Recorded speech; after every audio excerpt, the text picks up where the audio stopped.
After a tense confrontation with my mother-in-law who harshly criticized my employment status and educational background, the situation escalated when she unexpectedly threw hot water at me. This shocking and unwarranted act could have caused serious harm, but thankfully, I escaped injury. I was stunned by her extreme behavior, especially since my husband, Eric, was the one without a job, not me. Her unreasonable actions had been building up my resentment to a breaking point. I resolved to leave, declaring firmly, "If this is how you feel, I have no choice but to go." My mother-in-law surprisingly seemed almost pleased by my decision, showing no remorse. Unable to tolerate the toxic environment any longer, I decided to return to my parents' home. Unbeknownst to her, I had been the primary financial supporter of her household, having earned approximately $41,000 a month from stock trading after leaving my previous job. Despite being pushed out, I was confident in my ability to support myself independently. Eric and I had met in college, both studying economics with aspirations of careers in finance. After landing jobs at different brokerage firms, Eric proposed, and I eagerly accepted, looking forward to our future together. However, our plans changed unexpectedly when Eric asked me to quit my job and move in with him and his mother to keep her company after his father's passing. Despite my initial reluctance, I agreed, hoping it would not be too burdensome. Yet after the recent events, I deeply regretted my decision and resolved never to assist my mother-in-law again, even as she faced financial difficulties. Eric had become his mother's sole companion after his father's death when he was in middle school. As an only child, he was deeply concerned for her well-being, which I understood and respected. Consequently, I agreed to move into Eric's family home 3 weeks later. Initially, my mother-in-law seemed pleased to have her son back, but her attitude changed drastically. Her cold, unwelcoming gaze made it clear she did not approve of me. Despite feeling unwelcome, I tried to stay positive, brushing off a faint muttering from her that I couldn't quite make out. Perhaps it was about me, perhaps not. I chose to ignore it. Living with her quickly proved more challenging than anticipated. One morning, I was jolted awake by her loud voice demanding breakfast at 5 a.m. Her reasoning: "Don't just lay around because you're not working," she scolded sharply. Though the early hour felt absurd, I didn't argue and began preparing the meal. As I endured her constant critiques about my speed and efficiency, breakfast, which took what felt like an eternity but was only 25 minutes, was finally ready.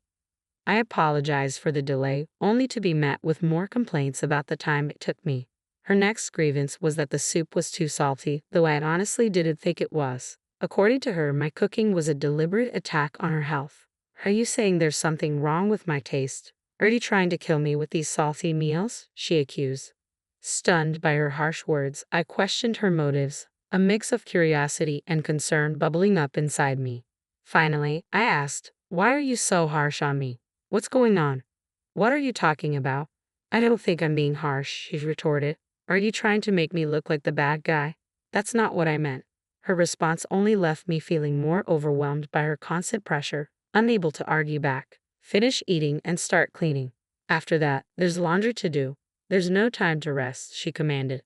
From that point on, every day became a relentless barrage of criticisms and tasks that wore me down both mentally and physically. As I cleaned, she would point out mist dust in the corners.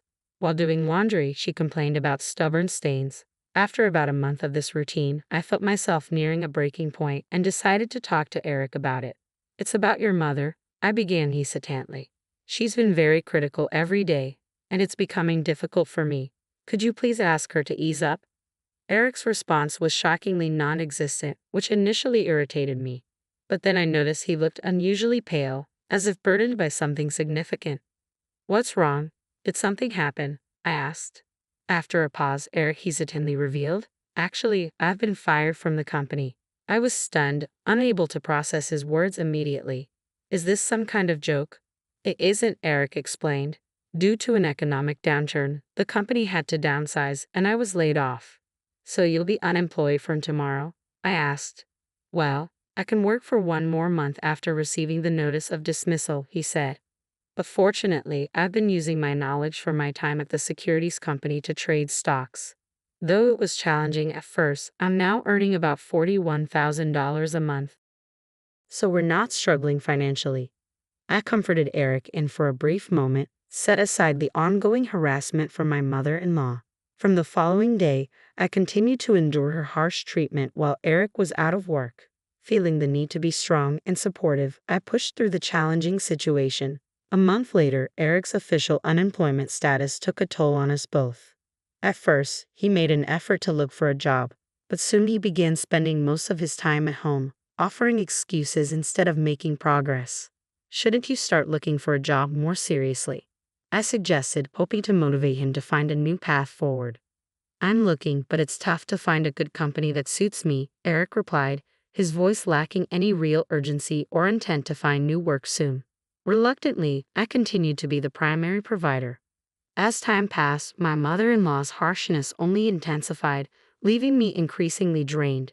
Initially, I told myself I had to endure it because Eric was unemployed, but eventually, that reasoning no longer seemed valid. My days began to blur into a haze of listlessness. One morning, Eric left the house early, possibly to start a serious job hunt for the first time. After he left, I started my usual chores. Make sure it's clean.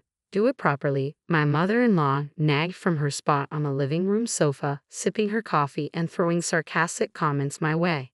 Fed up, I chose to ignore her. Suddenly, she lost her temper and shouted, "How dare you ignore me? You're just a mere daughter-in-law with no job."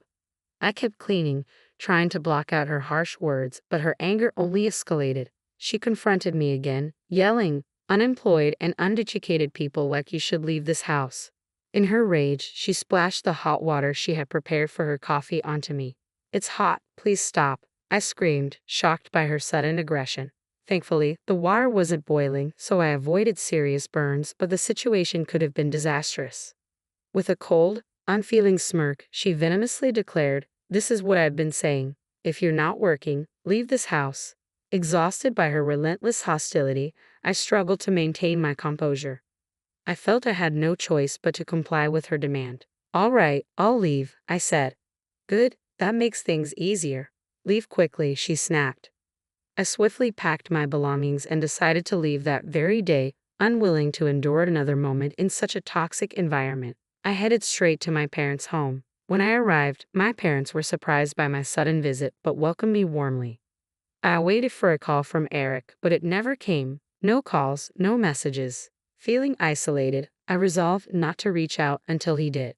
A month passed since I returned to my parents' house, and still, there was no word from Eric. My affection for him began to wane, and I started contemplating divorce. Then, one early morning, the doorbell rang unexpectedly.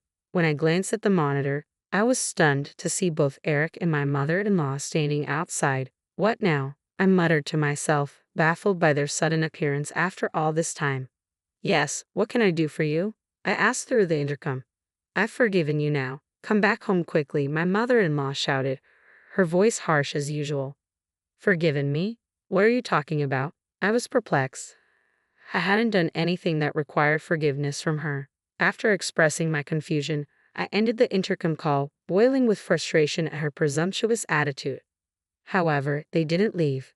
Instead, they began banging on the front door violently. "Don't just hang up on me. Come on, let's go back," my mother-in-law yelled, her voice echoing with urgency and irritation.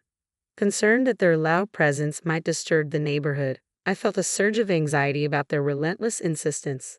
Reluctantly, I opened the door and invited them inside. After settling them on the living room sofa, I asked about the reason for their sudden and unexpected visit. It was particularly baffling since it was my mother-in-law who had insisted I leave, and now she was asking me to return. The whole situation was bewildering. "You're the one who told me to leave. There's no way I can go back now," I asserted firmly, my frustration evident. My mother-in-law accused me of being childish and claimed she had forgiven me, insisting that I return and stay at her house. She even went so far as to say she'd allow an unemployed and uneducated person like me to stay there. "But I'm not the unemployed one, it's Eric," I retorted, hoping to clarify the situation. "If I go back, you'll just take advantage of me every day. I might not be working, but what about your son?" Eric seemed taken aback by this revelation, and my mother-in-law looked confused, indicating that Eric hadn't informed her about his job loss. Pressed further, Eric finally admitted to being laid off from the company. Apologies and explanations followed, with Eric trying to justify his silence by relying on my income for financial stability. My mother-in-law, shocked by the news, expressed her anger toward Eric for not finding a job yet. "Why did you keep quiet about this? What are we going to do now?" she scolded him. Eric assured her that my income would be sufficient for the time being, which only led my mother-in-law to label him as worthless for not actively seeking employment. Fed up with Eric's excuses and the entire ordeal, I couldn't believe they expected me to just return and act as if nothing had happened. When my mother-in-law suggested I come back, I flatly refused, given all the mistreatment I had endured. Their unexpected visit quickly spiraled into a heated argument, especially when the truth about my mother-in-law's shocking act of pouring boiling water on me came to light. Eric was horrified upon learning about the incident and confronted his mother. "Why did you do that?" he demanded. She confessed, attributing her actions to my perceived neglect. This revelation sparked a fierce exchange between Eric and his mother, forcing me to intervene. I suggested they take their dispute back to their own home, highlighting the discomfort their loud arguing caused in someone else's space. This seemed to shift their attitude. The once assertive and domineering pair now resorted to pleading, begging me to return and promising no further trouble. However, I saw right through their assurances. Eric's promise to find a job seemed insincere, and my mother-in-law's vow to refrain from causing trouble appeared equally unreliable. I voiced my doubts, making it clear that their promises felt empty and that they would likely take advantage of me again. Their silence in response only confirmed my suspicions. Leaving them in the living room, I retreated to my room to collect my thoughts. When I returned 10 minutes later, they were still seated in silence, heads bowed as if reflecting on the situation. Frustrated by their quietude, I broke the silence. "How long do you plan to stay silent? It doesn't matter to me anymore." Rather than waiting for a verbal response, I took decisive action. I handed Eric a document I had prepared in advance, a pre-filled divorce form with my signature. Eric looked at the document, utterly confused and taken aback. "It's a divorce form," I said bluntly. "I'm done with someone who won't find a job and didn't even contact me after I went back to my parents' house." "Don't do this. This is too sudden," he protested, his stubbornness further irritating me. It was clear he was oblivious to how his actions had been the root of our marital problems. Unmoved by his pleas, I stood firm in my decision. I was ready to move on from the turmoil and start anew, free from the dysfunction that had overshadowed my life for too long. My decision to divorce Eric was final, and nothing he could say would change that. Still in shock, Eric questioned if the divorce was too harsh. I responded firmly, unwavering in my resolve. "I don't think so. It's your fault too." I directed that same sternness toward my mother-in-law, who had also contributed to the situation. Resigned, Eric signed the divorce papers, cautioning me not to regret my decision. Yet I felt a profound sense of relief, confident that the one who would regret this decision would be Eric, not me. "I'll submit the divorce papers. I don't want any compensation. Just go home," I declared, finalizing my separation from Eric. Though it might have seemed harsh, distancing myself was necessary to escape the relentless harassment from my mother-in-law and the strain of Eric's unemployment. 3 weeks later, while enjoying the quiet day at my parents' house, I received an unexpected call from my former mother-in-law. She informed me that the electricity and gas had been cut off at her house and insinuated that I might be responsible. I explained that since the divorce, I had stopped covering Eric's and her living expenses. Desperate, she asked if I could pay just for that month. Given that we were no longer related and I no longer lived there, I found her request absurd and firmly declined. I suggested she ask Eric for assistance since he had promised to find a job. Unable to accept my refusal, she pleaded for help, playing the ex-wife card. I remained resolute, ending the call and blocking her number to avoid further entanglements. Finally, I had severed ties with both my ex-mother-in-law, who had persistently harassed me, and Eric, who had proven unreliable. Life at my parents' house gradually became peaceful, a stark contrast to the tumultuous times I had left behind. I began to enjoy a newfound sense of tranquility and freedom, relieved to have distanced myself from such a toxic environment.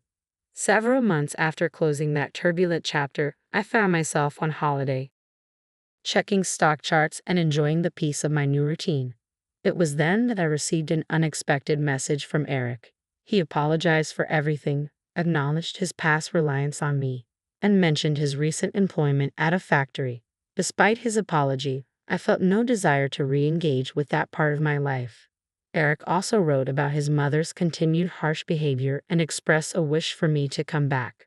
Reading his message, I was convinced that reconciliation was off the table. I decided to block Eric's number, choosing to permanently close that door.